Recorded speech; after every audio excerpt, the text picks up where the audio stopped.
예, 지금 국민의힘 전당대회 일주일도 채 남지 않았습니다. 국민의힘 당대표 선거에 출마한 김문수 후보. 지금 김건희 특검의 국민의힘 당사 압수수색을 막기 위해 당사 1층에서 숙식 농성을 이어가고 있죠. 그런데 여기에서 이런 모습을 연출했습니다. 함께 보시죠.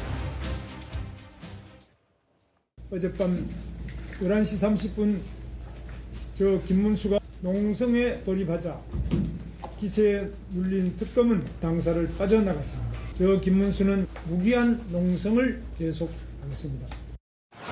내가 하는 의료는 한도 10이에요. 둘, 셋, 넷, 다섯.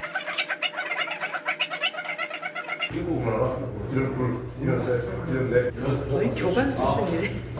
오. 네, 자. 그 정도 하자. 앉으시는 게 좋아. 잠깐. 그냥 모양이 나와. 예, 김건희 특검팀이 지금 국민의힘의 당원 명부를 달라면서 압수수색을 들어오려고 하자 국민의힘이 지금 막아서고 있어서 여러 사람들이 돌아가면서 저렇게 국민의힘 앞을 지키고 있는데 장윤미 변호사님, 네. 김문수 후보의 저 모습은 어떻게 보셨어요? 일단 이제 물리적으로 너무 이제 노령 아니냐. 왜냐면 51년생이니까요. 이제 만으로 74살이다 보니까. 하고 팔굽혀펴기를 74번 하더군요. 그래서 본인 나이 수대로 이제 건재함을 좀 과시하려고 하는 의도. 이제 다리 찢기도 마찬가지로 보이는데 이제 유력 당권 주자고 당대표로 선출이 되면 제1야당의 대표가 되는 거 아닙니까? 어떻게 보면 정치를 기본적으로 굉장히 좀 희화화한다라는 인상을 지우기는 어려운 부분이 또 있고요.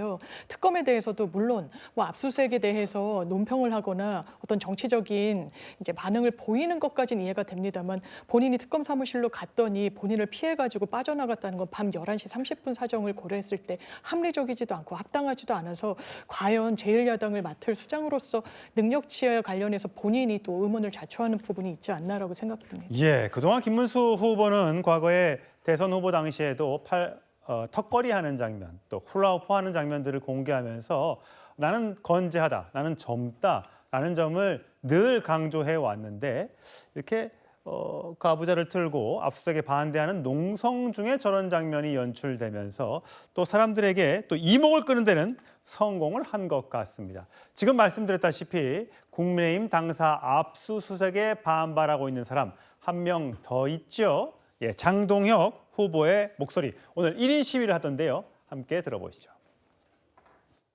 다음 주 월요일에 다시 집행에 나설 것으로 예상됩니다. 국민들께서 정치 특검의 이런 광기를 막아주셔야 합니다. 자, 성룡은 전 대변인. 지금 국민의힘 당대표 선호도 8월 12일부터 14일까지 조사한 갤럽 조사 결과입니다. 국민의힘 지지층 80%의 이번에 비중을 차지하고 있는 국민의힘 지지층 안에서는 46, 9, 21, 9, 14 이런 순서고요. 전체 20%의 전체 국민 여론조사는 21, 18, 9, 22 이런 순으로 되어 있습니다. 지금 보면 어느 후보도 현재로서는 50%를 넘지 못하고 있는 결과이기 때문에 실제 전당대회에서는 결선 투표에 가지 않겠느냐라는 이야기가 나오더군요. 그럴 가능성이 충분히 있죠. 지금 저희가 그래픽 왼쪽에서 본 표가 전체 응답자에서의 지지율인데 저기에는 물론 민주당 지지층도 포함되어 있기 때문에 역선택 방지 조항에 의하면은 그 민주당 지지층의 응답은 제외될 겁니다. 그러나 저 갤럽 조사의 표를 보면은 중도층과 국민의힘 지지층의 통계도 유의미하게 차이가 납니다.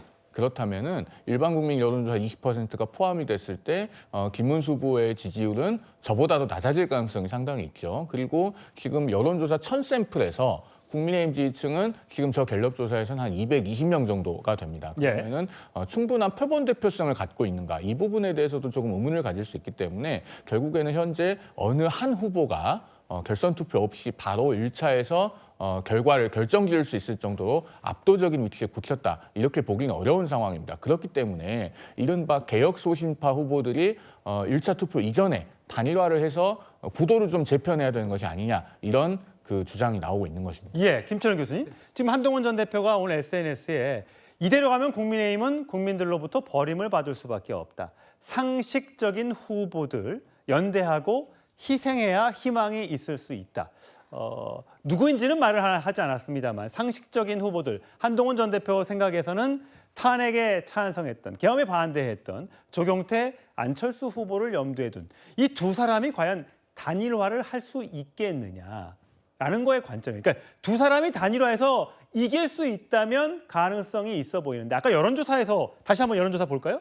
여론조사 결과, 물론 여론조사입니다. 실제 전당대회 투표는 다를 수 있겠습니다만 여론조사 결과를 보면 안철수, 조경태, 국민의힘 지지층에서 9%밖에 되지 않기 때문에 둘이 합치면 과연 2등에 들 수 있을 것인가? 이게 또 관심사거든요. 저는 이 한동훈 전 대표의 어떤 저런 발언은요, 조금 때늦은 감이 좀 있는 걸로 보이거든요. 왜냐하면 처음에 당대표 경선 시작할 때 보면 조경태 후보가 계속적으로 단일화를 요구했는데 안철수 후보가 그것을 거부했거든요.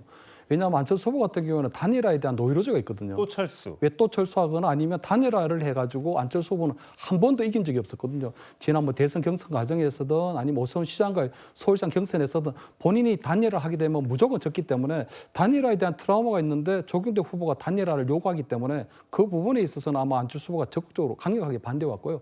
그런 측면에서 볼 때는 저는 이번에 한동훈 전 대표가 본인이 직접 출마하는 게 맞았는데 예. 출마하지 않고 난 다음에 본인이 저는 나름대로 행동하는 리더십은 좀 보여줘야 된다고 보이거든요. 아무래도 조경태 후보와 안철수 후보가 똑같이 어떤 국민의힘의 혁신 그리고 어쨌든 지지율이 추락한 것에 대한 반등 그리고 보수 전체에 대한 어떤 그런 쇄신을 바라고 있는 부분이 있기 때문에 저는 한동훈 전 대표가 적어도 어떤 대선에 나설 만큼의 어떤 리더가 되려면 나름대로 당내에서 지금 어떤 방향으로 후보를 이끌어야 되느냐 하는 이런 부분들이 필요한데 아직까지는 조금 정치 경험이 부족해서 그런지 여전히 패복을 통해서 두 분을 구체적으로 이름도 거론하지 못하고 쇄신을 원한다면 이 후보들이 단일화되어야지 않느냐 하는 마치 팔짱 끼고 강 건너 불구경하고 있는 상황이거든요.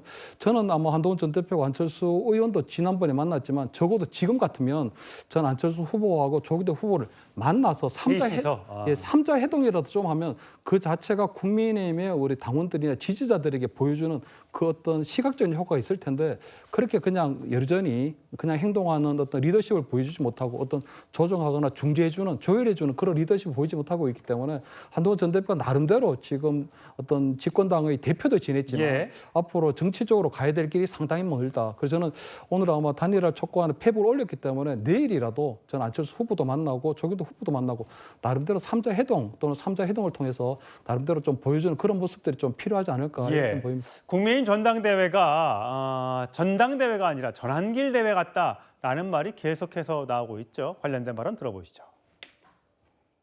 전환길 씨는 아주 차분하고 자신의 입장을 호소하는 듯한 모습을 보였고요. 다시는 이런 일이 차후에 없을 것을 약속받고 가장 낮은 수인 경고로 하자. 그러니까 좌석 배치가 이렇게 돼 있었어요. 위원장 앉아 계시고 이쪽에 한 분 아마 뭐 넘버 2 13명이던데 10분 정도 이야기했어요. 하니까 역시 일타 강사 출신답게 아주 말씀을 참 잘하십니다. 이렇게 생각하더라고요. 사실은 그렇죠. 전환길에 대해서 표창장을 줘야 되죠. 전환길이 아니었으면은 전당대회 관심이나 있었겠냐? 진짜 전환길한테 광고비 줘야 돼요. 강성필 부대변인. 네. 뭐 윤리위 출석했더니 분위기가 나쁘지 않았었나 봐요. 역시 일타 강사 출신답게 말씀을 잘하십니다라고 이야기를 하더라. 전환길 아니었으면 전당대회에 관심이라도 있었겠나? 나는 뭐 광고비까지 받아야 될 정도 아니냐라고 자기가 주장을 하고 있습니다. 자, 다음 장이요. 오죽하면 전환길 대회냐라는 말이 나오는 이유가 구글 트렌드의 관심도를 보면 요즘에 굉장히 이런 검색어로 본 이 트렌드가 굉장히 정확하더라고요. 실제로 이 파란색이 전환길 씨인데 전환길 씨가 지금 다른 김문수, 안철수, 장동혁, 조경태 후보보다 그냥 삐쭉삐쭉 높이 지금 보이고 있거든요. 자, 이런 거는 어떻게 봐야 돼요? 이 과거에는 그 정치인들은 자신의 부고 빼고는 어떤 기사든지 다 나오면 좋은 거다라고 했는데 그건 그야말로 옛날 얘기입니다. 그때는 이 미디어, 유튜브라든지 이런 SNS가 발달하지 않아가지고 그야말로 정치인의 이름이 신문 한 면에 실리기가 어려울 때 이야기예요. 그런데 요즘 같은 경우는 여러 가지 매체를 통해서 금방금방 퍼지기 때문에 요즘은 다릅니다. 나쁜 기사가 나오면은 이게 상당히 오래 이미지가 부정적으로 굳혀져서 더 좋지 않아요. 그게 정확한 지금 국민의힘의 상황인 것 같아요. 전환길 씨 때문에 물론 국민의힘 전당대회가 관심을 많이 받았죠. 그런데 그게 과연 국민들이 봤을 때 이게 긍정적이냐 부정적이냐 이게 사실 중요한 건데 예. 전환기 씨 때문에 국민의힘 전당대회가 사실 분당대회가 되는 것 같은 느낌을 받고 또 탄핵의 강을 건너지 못하는 그런 국민의 눈높이가 많이 떨어지는 그런 모습으로 가고 있기 때문에 전환기 씨 때문에 지금 국민의힘이 좋은 모습으로 보여지는 건 절대 아니다. 그런 상황에서 지도부가 윤리위가 제대로 된 징계를 통해 가지고 절연을 좀 해줘야 되는데 저렇게 전환기 씨에 대해서 출당을 뭐 권유하겠다라고 엄포만 넣어놓고 막상 뚜껑을 열어보니까 경고로 끝나버리면 국민들의 생각에서 때는 아 정말 전환길이 국민의힘에게 미치는 영향이 크구나. 국민의힘 지도부나 현역 의원들은 전환길 씨에게 뭐 아무 소리도 못하는구나. 이렇게 받아들일 수밖에 없는 것이고 이게 과연 국민의힘의 혁신과 쇄신으로 가는데 무슨 도움이 되겠느냐. 저는 이런 생각을 해봅니다. 예, 국민의힘 전당대회 얼마 남지 않았습니다. 앞으로 또 어떤 일이 벌어질지요. 전환기 씨는 계속해서 전당대회에서 어떤 발언을 내놓을지요. 관심이 갑니다.